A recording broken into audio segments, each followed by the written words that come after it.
Hey, welcome to the conversation that's as diverse as the dogs that we adore. This is Gun Dogs and Guard Dogs, ultimate podcast dedicated to talking sense about dogs with Les Graham and Ross McCarthy. They work with all breeds of dog, but one specialises in gun dogs and the other prefers guard dogs. No flashy trends or social media hype here, just tried and true knowledge that stands the test of time. They bring you valuable insights and honest conversations about the social predator you share your home with. So here we go.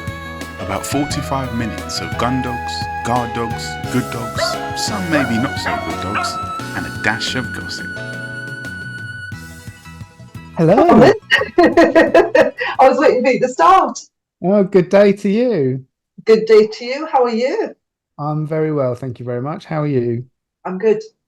Good. Still trying to figure Zoom out because it's been updated and there's now like AI companion and reactions and Oh God, AI is all over the place, isn't it?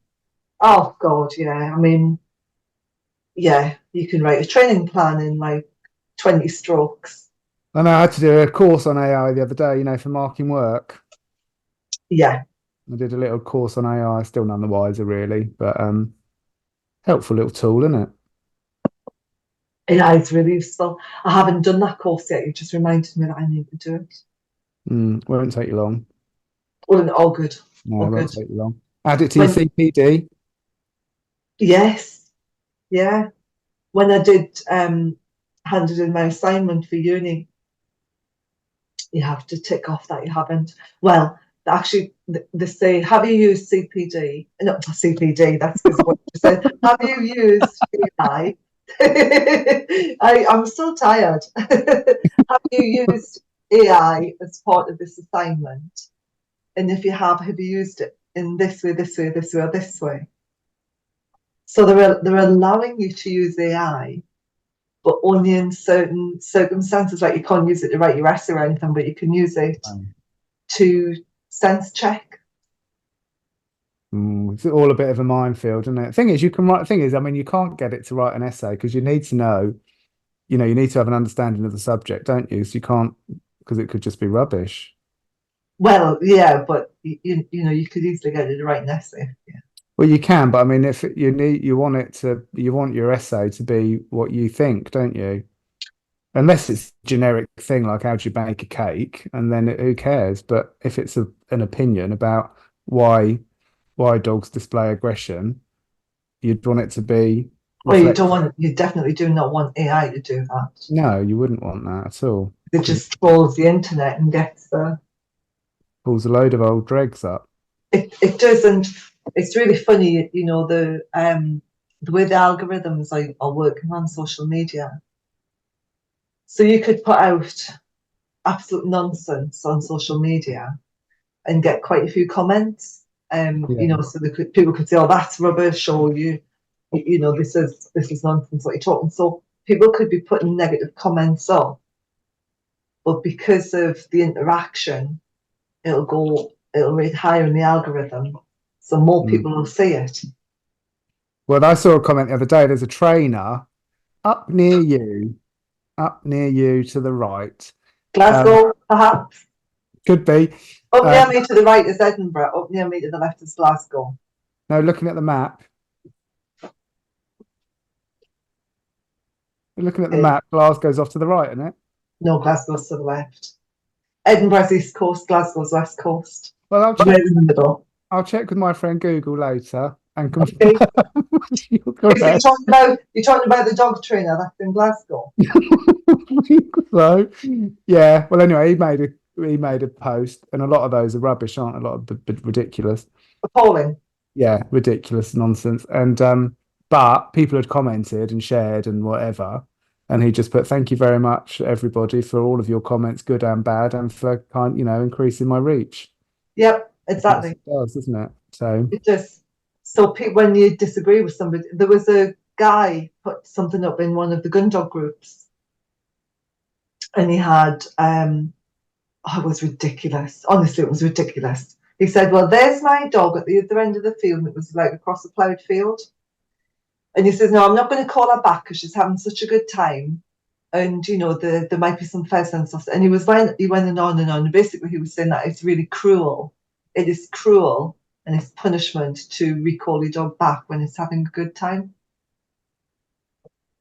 And he put it on TikTok, and then he shared it on Facebook, and then somebody else put it in the group, and then other people were like commenting on this. And everyone was like, "Oh, this is ridiculous!"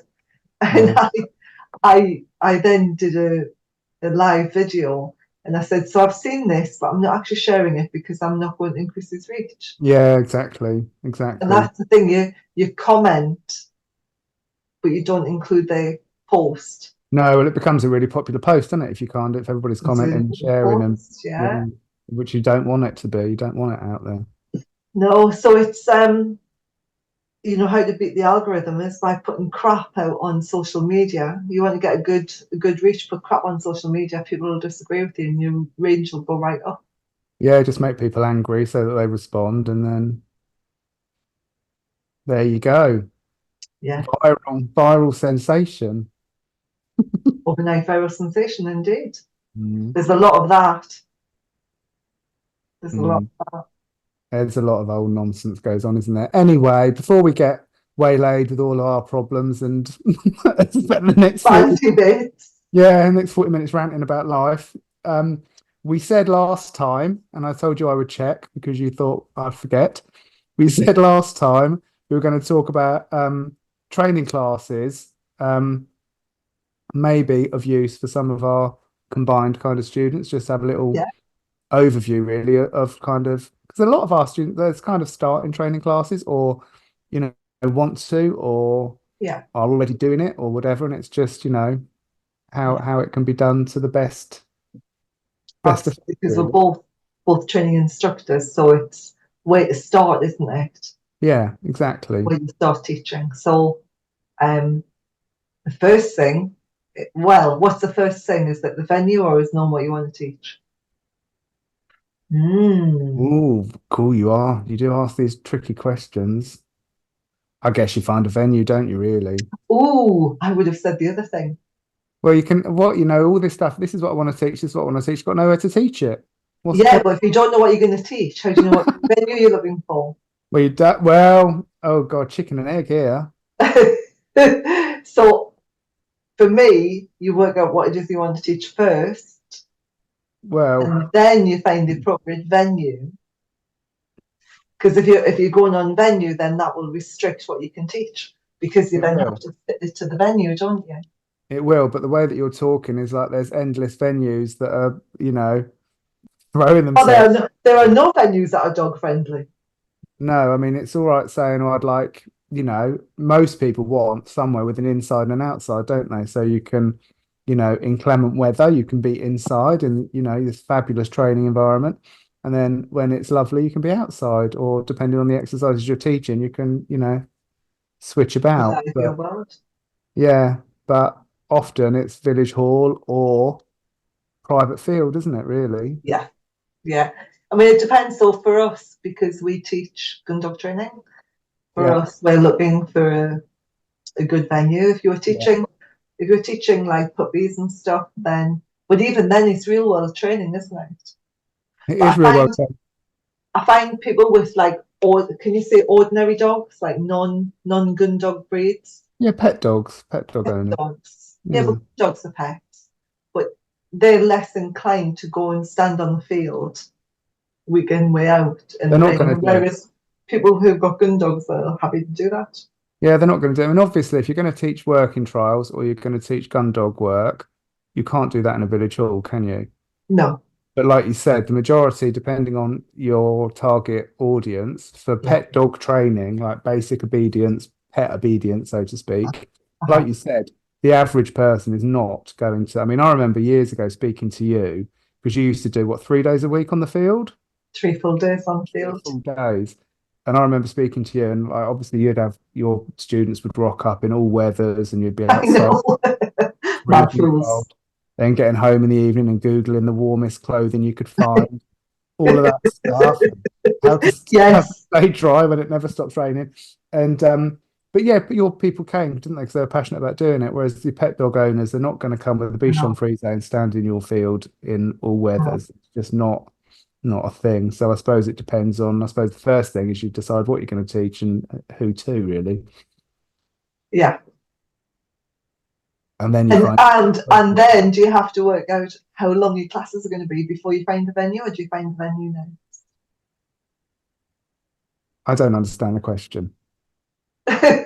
Okay, so you've just decided Yeah, that you're going to be teaching basic obedience, or like pet obedience, or yeah, functional obedience is probably a good word for it. yeah. Um, are you then thinking, right, I now need to find a venue, or are you thinking I need a venue for 2 months?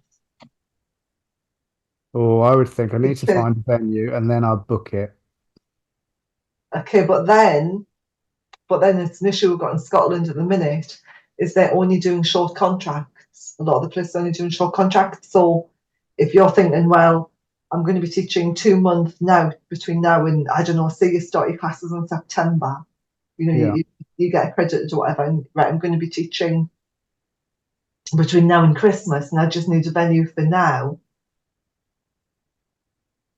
A lot of the problems is the venues will have like nativity plays, or they'll have Hobbit festivals taking place in the village hall. They'll mm, have, do you see what I mean? So yeah, you have to take into account as well how that would fit in with your teaching, I think. So if you're going to teach like up until the Easter break, and then you're going into a hall that's attached to a church, then they'll want that for like the whole Easter yeah, celebration things that we do in church. yeah. And often you get kicked out as well when it's Yeah, poll to voting day or whatever. You get, when they use it as they call it when you vote, polling station, polling is it? station. Yeah, so you get booted out for that because that takes priority and things. So yeah, How there's a lot of brilliant. considerations. I know. So, okay, so we're going to go for a venue, what we're looking for. Somewhere with heating. When I moved to Marlborough, when I came home and I moved to Marlborough, I thought I found the ideal venue. What It, was that? well, the only thing that was wrong with it is that the parking wasn't great, but it was a lovely hall, really, really smart hall. And I couldn't understand why it wasn't booked on a Wednesday until I turned up to teach for the first time.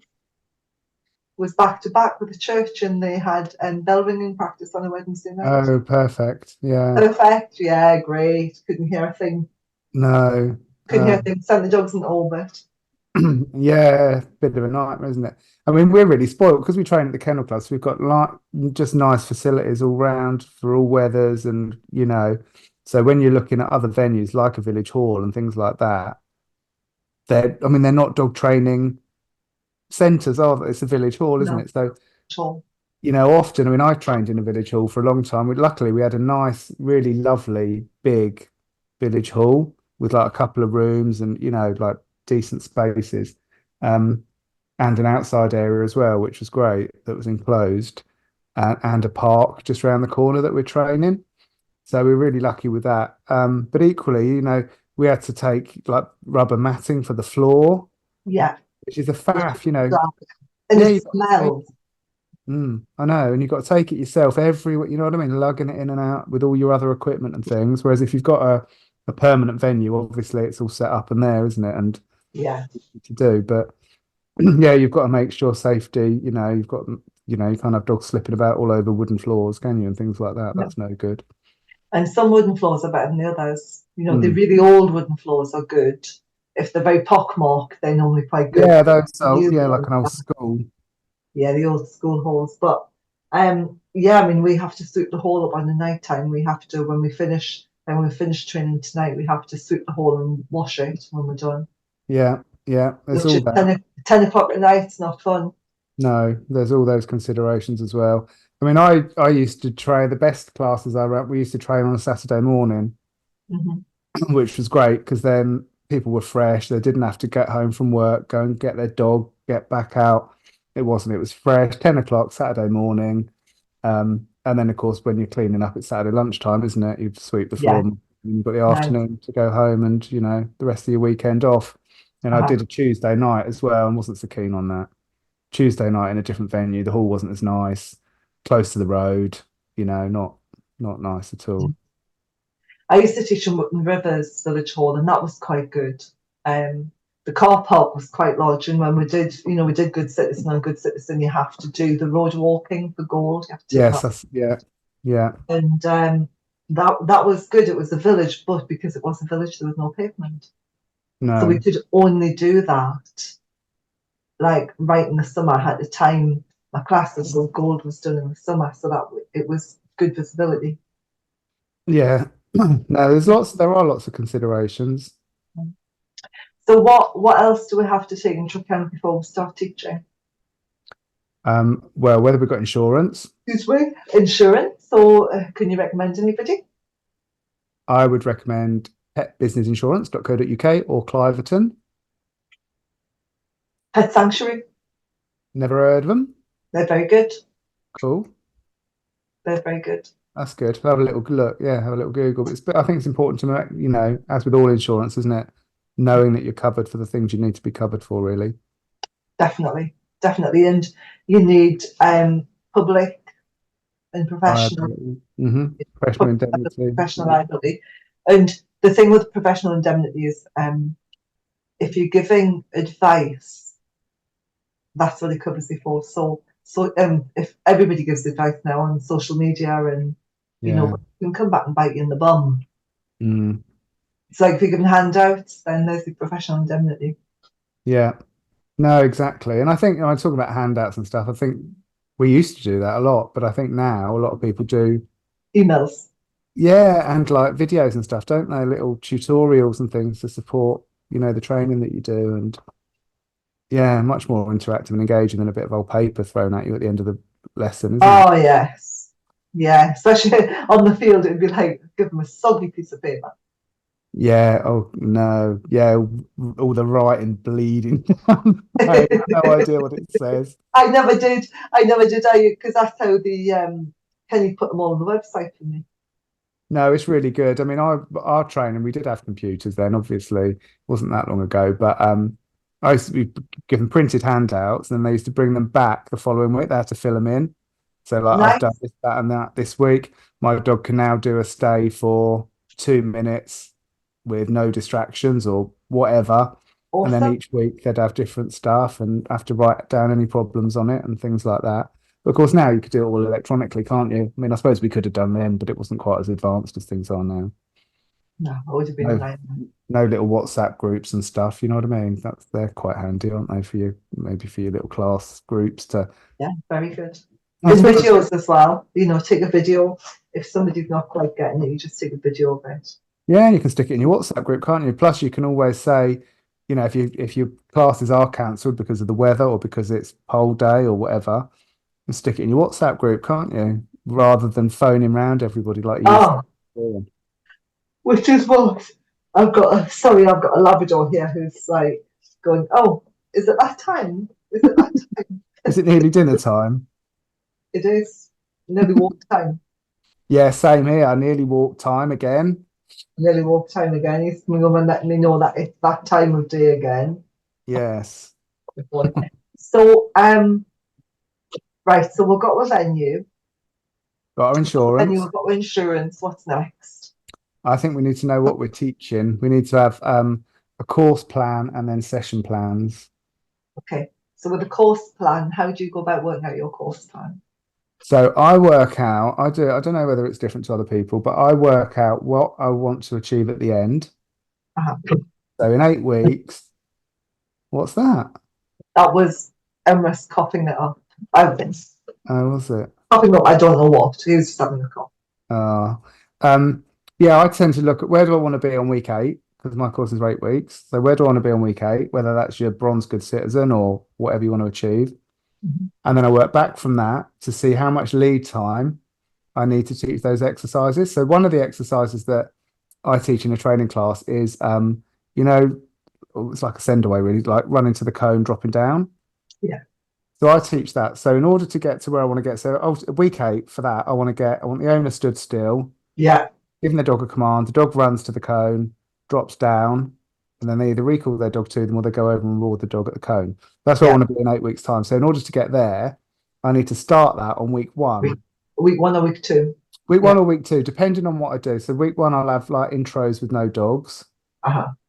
and maybe start the cone, and maybe week two. But I know that I need that lead time to get where I need to get, and that's the same with all the other exercises as well, isn't it? So Uh-huh. that's what I would do. What about you?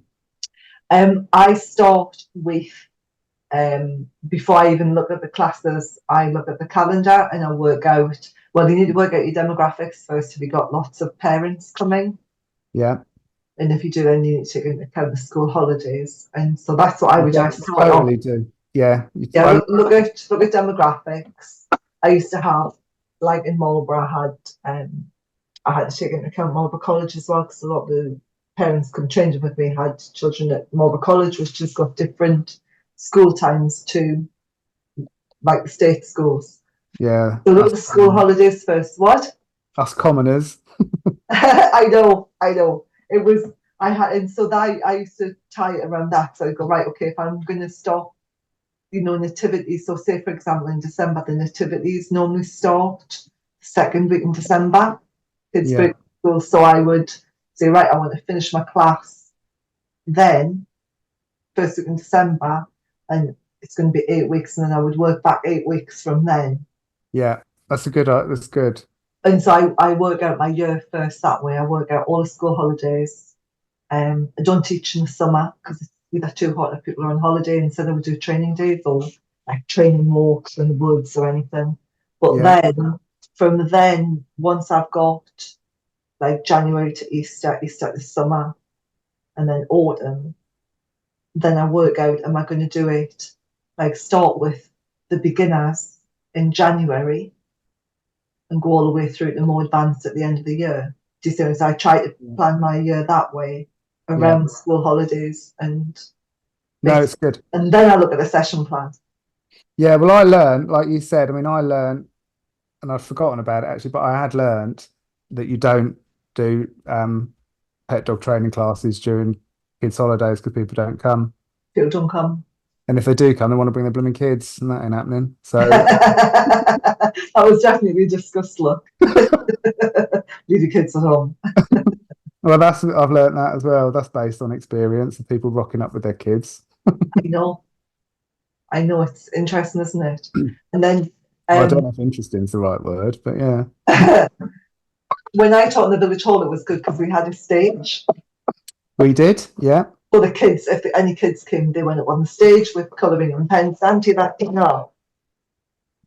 Just found a lump on his leg while we're talking. Yeah, so they would go up on the stage with the colouring and pencils, but I generally didn't have children in class. I didn't. I had them. The kids came along once, two kids, and they didn't behave, and that was it. Then it was in my contract. Nobody under 16 to attend the classes. Kids could come to puppy class because I thought that was cool for people that didn't have kids. Get used to that. But no, adult dog classes, particularly bearing in mind some of the dogs we had behavioural issues. No, Yeah. If you're under 16, you're not coming in. Yeah, that's good. Yeah, simple. Can't Yeah. afford to can't have any risk, can you? You can't rely on the parents to control their children. So, Well, you want the parents to be training the dog. yeah. You don't, if they're going to come dog training, they're coming dog training. They're not coming in and splitting their time between childminding and dog training. No, it's a shame. I mean, back in the day, obviously, if you took your kids to train and told them to sit in a chair, they'd sit there and shut up and get on with it, wouldn't they? And don't move. But these days, You're so compassionate. well, these days they don't. They say, sit in the chair, Johnny, and don't move. Next thing, Johnny's climbing up the wall or, stroking some dog he shouldn't be stroking. So, no, you don't need that stress. No, you don't. But that reminds me also, talking about that, I have, I don't know, but I have a contract. So I would probably, before starting training classes, I'd get my contract sorted. So, we all know where we stand and the responsibilities that we have to them and the responsibilities that they have when attending our class and the rules they have to follow. And if they don't follow the rules, they're out. Yeah. What kind of rules have you got in your contract? They do what I say. So they don't. I'm not interested in what their other trainer said or what their old trainer said or what they did with their last dog. No back chatting. Yeah. No back chatting. If I say to you, your dog's on a tight lead, don't turn around and tell me it's not. No. No, exactly. No, you use the equipment that I recommend to as be used per appropriately. be used appropriately as per my instructions or the manufacturer's guidelines. Um, I don't want to have, you know what I mean? I don't want people coming in. I mean, I had a woman once. I know you mentioned you were talking about Tellington Touch the other day to me, but I had a client came. She had a German Shepherd. She came with it all wrapped up in bandages. You know, like, Oh yeah, yeah, and I was like, that's not what that's not what we do here. That's not what we spoke about. If you called me or messaged me and said, I'm thinking of doing this, let's have a chat. Don't just rock up with your dog wrapped up in bandages to try and help it. yeah. No, I get that. Um, the things that I have is like, don't bring a bitch if she doesn't season. You come along without her. Yeah, totally. Or if the dog obviously shows any signs of being unwell, or has Yeah. any sickness or whatever, don't come. Oh, what about vaccinations? Ooh, hot. Ooh. I Silent. I don't require dogs to be vaccinated to come to my classes. No, it's never been in any of my contracts that a dog's got to be vaccinated to come to my classes. No, no. Some people do. Some people insist on you have to bring your vaccination card with you. Yeah, a But at lot the of end of the day, your class, your rules. well, yeah, and equally, you have a little disclaimer, obviously, as well, don't you, about the fact if you're opening up your puppy class to puppies kind of pre-vaccine, whatever, you play that how you want to play it, but make sure everybody's aware that there may be an element of risk. But Mhm. equally, there's taking your dog to the veterinary clinic to be vaccinated comes with an element of risk. And not taking your puppy out before you vaccinate it comes with a huge risk of having a dog with behaviorally problematic Socialization issues, yeah. behavior. Yeah, so it's up to people how they run their own classes, isn't it? But for me, it's never been. I mean, my dogs, I vaccinate them initially and then don't do it again. So it'd be hypocritical to ensure that everybody Yeah, else. definitely. So what else? You've got your venue. What comes next? I'm just thinking of preparing for the classes, so you would need a toolkit, wouldn't you? I suppose you'd need to know what you're teaching so that you know what equipment you're going to need to teach that. Yeah. Because if you decide you're going to teach a send away to a cone, you're going to need a cone, You're aren't going you? to need cones. Yeah, and you're going to need a long line or whatever you need to do for whatever exercise. So I think maybe you sort out your core exercises or whatever you're going to be teaching throughout the 8 week program, and then work back. What do I need in order to teach that? And what day do I need the equipment on? Yeah, exactly. Because if you're going to you're going to do like long line recall training in the field, and you haven't got any long lines, then that's scuppered, isn't it? Yeah, yeah. But what kind of things would you have in your toolkit, Long lines. regardless of what you're going to be teaching? What are the core toolkit God. pieces of equipment, do you think? I think long lines, cones. I tend to use food bowls, so I take food bowls. Mhm. Um, use those for teaching heel work, watch, and stuff like that. So food bowls would be there the whole time. Spare leads, spare flat collars. Yeah, yeah. I Slip like to leads, couple of slip leads. Yeah, I do have those, and some like training style leads with clips on, so that they can be affixed to things if we need to. Like to the wall or something. Wall. Possibly stays or yeah, whatever like that, just as a little bit of security when you're initially teaching. What else? Treats, Poo bags, disinfectant, treats, wipe. poo bags, a bit of cloth. Um, I know. Antiseptic wipes or disinfecting wipes, poo bags. If you haven't got a moppy thing, that was the wrong thing to do, but you know what I mean. yeah, so I do know what a moppy thing is, and the hand Moppy thing, sanitizer. your wipes, kitchen roll. We're getting really practical now, aren't we? Kitchen Yeah, roll. a lot of the venues have that stuff, don't they? Like the mops and stuff like that. If you're Yeah, some of them do. Some of them buying because you're some, mopping up potentially toxic waste. yeah. Then they expect you to have a dedicated one for it. I mean, luckily, I've never really had. I've had the odd puppy have a wee, but I've never really had anything No. unspeakable to deal with. Do you know what I mean? Yeah. Never had a real accident or anything like that to deal with. I mean, with puppies, sometimes the throw up, Yeah, the posset, because of yeah, the excitement or the sweeties or whatever. Yeah, Um, I don't think I've ever had that too much, to be honest. no, Nor wheeze, really. If people have been out and had, if people have said, make sure the puppy has a little wee before they come in, it's uh, not rocket science, is it? no, and no stop training. And then it's about structuring your lessons, isn't it? So never go up to the wire. So if you've got a 1 hour lesson, stop teaching at like 1:45. Yeah. I think it's making it clear when you've got when it's Q&A time and when it's not, isn't it? Mm-hmm. I know people want to ask questions, obviously, all the way through if you don't understand, of course. But, you know, if we've got time for Q&A at this point, beginning or the end or whatever it is, not hanging about after class, potentially interrupting the next class that's coming in or whatever. Yeah. Yeah. And what about the next class? What, the one that's coming in after this class? I always, to be honest, do you mean about how you arrange their Yeah, arrival? the coming in, the goings, or the goings I and the always, to initially in the classes, I always start the training class at the vehicle. So all people have to do is literally wait in the vehicle for right. me or my assistant to go and meet them. Is And then that the first day or is that every class? that's the first 3 or 4 probably, Ah, because they slip, don't they, when you're not there. So actually, if we can start, and we talk about this quite a bit, like on the workshops that we run about how we start week one really is important for like our onward progression. mhm. So having the dogs, deciding, because I know, because I've already sent forms out, so I know what dogs I've got coming. People are not arriving to surprise me.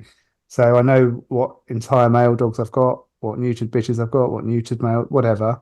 So then I can go and meet them at the car, start a little bit of car control, get the dogs out orderly, Mhm. and then I can choose that, right, I've got an entire male Labrador that's going to go in and start circling around the training environment. Mhm. And now I've got a neutered visualer that's coming in behind that dog and they're going to walk about a bit. Then I'm going to bring in that bitch and then I'm going to bring in that male. So that, we're all circling around so that we can all kind of get a cohesive little group working so that we have minimal kind of onward issues. Whereas if everybody's left to their own devices and they'll just come in with the dog dragging them, Mhm. you're firefighting from the outset. So let's not do Yeah, that. yeah. So And that's, more important when you're working with like naughty dogs. yeah. It's like really important. Oh, it is. I mean, we did, like occasionally, like we'll do like training days for training class, like other training classes and stuff like that. I went to German Shepherd Training Club in the Midlands and Mhm. said to them, and unfortunately it was an unusually blooming hot day, as awkwardly, but I said Always. to them, don't come in without your dogs because I want a conversation with you first. And Mhm. everyone's like, oh, why can't we bring the dogs in? Why can't we? But if you bring your dogs in, the reason they're there is because they've got problems with a number of these dogs aggressive in the class. Mhm. If you all just bring your dogs in now, they'll all be lunging and barking at me or dogs or whatever Yeah. else.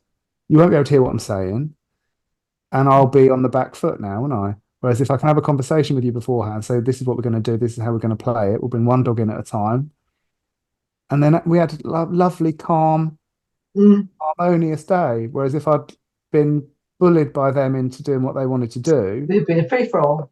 it'd be a nightmare. It'd be a nightmare. We wouldn't have achieved half the results that we got because, well, we'd have started in the wrong place. We'd have Mhm. started totally Definitely. where we didn't need to be. So week one, I think is really important. And I like Yeah. to have a conversation with people before their dogs come in often. Yeah, because when I used to train on the field, we had the cricket club, so we had the pavilion. So we'd everyone would meet in the pavilion, would have a coffee, and we'd talk through. This is what we're expecting. It's a nice venue, that, wasn't it? It was a great venue. It was Yeah, nice. good. So we would have a coffee, a big armchairs, and we'd sit and we'd talk through. And but I always used to say to them to start with, I want you to tell me 3 nice things about your dog. So That's that's nice. what we were starting with the positive and never, because it's like people come to class, what's wrong with your dog? Oh, she pulls on the lead, she does this, she Yeah, does that. Like, tell me 3 nice things about your dog. Three that's things about nice. your dog. And then, and like that, we would start in the car park, and we would do the first lesson in the car park.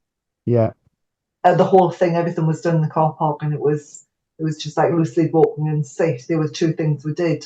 Um, because that venue, although you looked at it and it looked really clean, like 2 steps in and you were literally falling over piles of rabbit poo. Yeah. We used to do the first 2 lessons in the car park before we would get the dogs listening, focused, paying attention, and then we would venture onto the field where all the exciting stuff happened. Yeah, no, it's good, isn't it? Because you just got to start. You've got to get your foundations, because once Definitely. proper foundations are in, everything else is so much easier to achieve. Whereas if you Yeah, don't do that and you're constantly trying to pull back, you don't get what you need to get, do you? Or you don't get as good a result as no. you could get. I don't think you get as good as we thought. The other thing I do on the first lesson is I put everybody on the leadership program. Ovs, What? obviously. I thought you said off. Off? No, Are you telling me obviously. off? Obviously. No, exactly that. That would be part of my welcome pack as well. It would be like, welcome to, your class starts on the 18th of the month, yada, yada, yada. This is what we're going to be teaching. These are the exercises. Yeah, And this is what you need to do at home for the week before you come and maintain throughout the program. yeah, which is good. So yeah, get them focused at home and doing stuff at home as well as what's in the class, because then it really highlights that it's not all about what happens in the village hall or the church hall or wherever you're, the field, wherever you're training. No, and it makes a massive difference as well Yeah, to the overall result they get if they're following a leadership plan in the home. huge, huge Well, difference. because then some of that involves obedience anyway as well, doesn't it? Like if you're doing a bed or whatever, Uh-huh. then it's kind of a holistic approach to inducing the dog to listen across the board. Yeah. And the other thing is they talk about energy as well, just to get them to understand how dogs are energetic beings. I do all that on the first week. That's nice. I don't do that. That sounds a bit spiritual, but that's good. It's not spiritual. It's energy. Like your energy changes when you smile. When you frown, your energy changes. Yeah, it does. No, of course it does. Of course it does. It has a massive impact, doesn't it? Hmm. Yeah. No, I must say that's probably very remiss of me. I've never I've talked about that, I don't think, unless it's been a thing. Do you know, unless it's been like, no wonder you dogs, sort yourself out, love. Oh, you're so blunt. Yeah, because I just think back to this Labradoodle, that came in the village hall. I can't remember her name now. I remember the dog. But she came in, she was a really strong woman. And I would see her walking her dog up and down Marlborough High Street in a loose lead. And Mm, came into the hall. She was getting pulled all over the place. The dog would be jumping up at her and biting her arms and stuff. And it was because when she came into the hall, she handed her power over. yeah, So there's a difference between being deferential to your trainer and handing your power over. She handed her power over and her energy would be like really weak because of it. Don't yeah, take advantage of her. yeah. No, it's amazing, isn't it? It is amazing. So I do talk about that because I think it's quite key. If you come in and you're worried or concerned or you're rushing or you're stressed, then the dog will pick up on the energy. Yeah, And totally. yeah, so I do mention that energy and maybe Funny enough, we I've I've said to a few people lately, one of which, not to be subliminally deferential to their trainers. Do you know what I mean? Because there's a difference between, obviously, kind of following rules, but having conversations as well, not just defer. You know what I mean? If someone says to you, including, me and if I say you should use a head collar, don't have to just roll over and say, well, absolutely. You can have a conversation. Do you know what I mean? You have a don't have to. conversation. Yeah, totally. Yeah, you Just don't don't. argue. Don't like have a full argument with them. Have a No, don't conversation. argue. Say, well, I'd rather not use a head collar, blah, blah, blah. And then that gives you, you can have a conversation. But the reason I would use it is because it's better in this situation than this other piece of equipment, blah, whatever. Have a conversation. But ultimately, it's your dog, isn't it? So, and if Yeah, if yeah, me training with you and is not the right fit, then that's the end of that. yeah, and I mean, if I send somebody and I'm really, really struggling, Danny's trying to get under my arm with his toy. Can You you just see see it? its tail ever so often. Yeah, if they're really struggling, like with a piece of equipment, and the dog's used to being walked on a head collar, then it's like, right, okay, let's transition. Hmm. I put them on it might be like a clip to collar, Gen Con, so they're starting to walk the dog on a half check while they've still got the head collar. So you can adapt what you're teaching to suit the dog. And you I say, like that. Yeah, I like the clip to collar Gen Con. yeah, because you can adapt, can't you? You can put Well, it just depends where you put your pressure. Yeah, you can transition from using a head collar to using a half check. Yeah, or collar. Yeah, nicely. Yeah, it's cool. Have we covered everything we want to cover in relation to starting a training class? Do you think running a training class? Venue, so insurance, venue, Knowing what you're going to teach, know what you're going to teach, demographics, contracts, equipment, session planning, holidays, yeah, toolkits. yeah, That's a pretty good starter guide, isn't it? yeah. I think that's pretty comprehensive, isn't it? Just Yeah. just selecting your target. And I think another worthwhile thing to do is to look at what we encourage people to do is to look at like 2 or 3 of your closest competitors. Competitiveness, definitely. That's the word to you. Look at those and see how you can what they're doing and how you can differentiate yourself from them Find niche. to make people want to. Why would I go to them as opposed to these other people? So I think that's always worth spending a bit of time doing. And what you like and what you don't like about their website, and then you can incorporate bits. Yeah, there'll be some stuff like that. You know, you might like the colour of the website and go, I like that colour, but I'm going to have it with this instead. And I'm going to have pink and black instead of pink and blue, for example. Yeah, exactly. No, it's good to find out what other people are doing. Maybe have a look at other people's charges and stuff as well. Definitely. I guess money is the thing that, I mean, there's, it's like everything in it. You can get charges that people, what people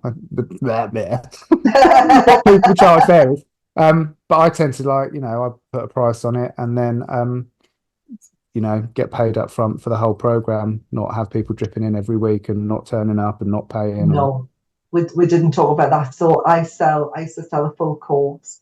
Yeah. Well, people didn't stop training with me, so people just want to keep training. So I did it in 4 weeks. So you would pay me 4 weeks in advance. Yeah. And we would do it term by term. So it's like this term is, say, for example, 12-week term, and they would pay me every 4 weeks in advance by standing order. That's how I did it. No, rather than paying for the 12 weeks up front, because money's always better in people's pockets, isn't it? It is. Well, it's always better in your pocket, isn't it? Then it's always better in your pocket, and if they're paying like that regularly by standing order, then you've got a steady income. Which is really nice, because when you're self-employed, if you know every month as a minimum, or this is kind of my baseline income, then you can work on that, can't you? Work with that, and then what you get in addition is, When you crash and burn, it can be quite difficult. If everybody paid in that instance like 12 weeks up front, you do then have to be really disciplined and make sure you don't spend it. Yeah. You then spread it out, over the 12 weeks yourself. Whereas if you get your class to pay by standing order every 4 weeks, then they're doing it for you. They're putting the discipline in there for you.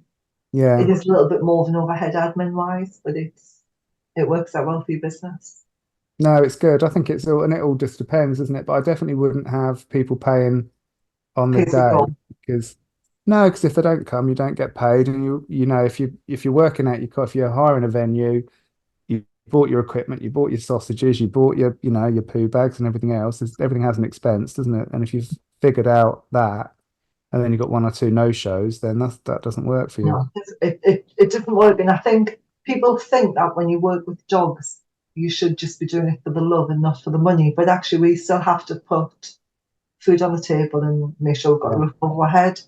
And it is bad because people think, oh, well, I'm not going training tonight, so therefore you don't have to pay. But I think you should pay to keep your space. In the same way, if you were doing like aerobics, if you were doing an aerobics class and you didn't go, they wouldn't refund you the next week. It's like tough. You've missed your lesson. Well, you booked your space, haven't you? It's like if you book a hotel room and don't go, you can't say, well, I didn't come. You have to. Yeah, you still have to pay even if you don't go. Yeah. I think that's really key. It's something that dog trainers are very bad at. Yeah. And expectations for anybody who, whether you're a vet or whether you're a dog trainer or a behaviourist, people think if you're working with animals, you should do it for love. And we do. We do it for love and You for passion.